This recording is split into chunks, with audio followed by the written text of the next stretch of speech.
مسلمانوں، سب نمازیں خصوصاً بیچ کی نماز یعنی نماز عصر پورے اہتمام کے ساتھ ادا کرتے رہو اور اللہ کے آگے ادب سے کھڑے رہا کرو. پھر اگر تم خوف کی حالت میں ہو تو پیادے یا سوار جس حال میں ہو نماز پڑھ لو.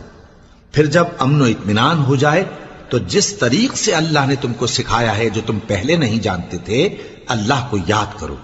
مسلمانوں، سب نمازیں خصوصاً بیچ کی نماز یعنی نماز عصر پورے اہتمام کے ساتھ ادا کرتے رہو اور اللہ کے آگے ادب سے کھڑے رہا کرو. پھر اگر تم خوف کی حالت میں ہو تو پیادے یا سوار جس حال میں ہو نماز پڑھ لو. پھر جب امن و اطمینان ہو جائے تو جس طریق سے اللہ نے تم کو سکھایا ہے جو تم پہلے نہیں جانتے تھے اللہ کو یاد کرو. مسلمانوں، سب نمازیں خصوصاً بیچ کی نماز یعنی نماز عصر پورے اہتمام کے ساتھ ادا کرتے رہو اور اللہ کے آگے ادب سے کھڑے رہا کرو.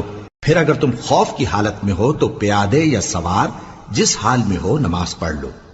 پھر جب امن و اطمینان ہو جائے تو جس طریق سے اللہ نے تم کو سکھایا ہے جو تم پہلے نہیں جانتے تھے اللہ کو یاد کرو.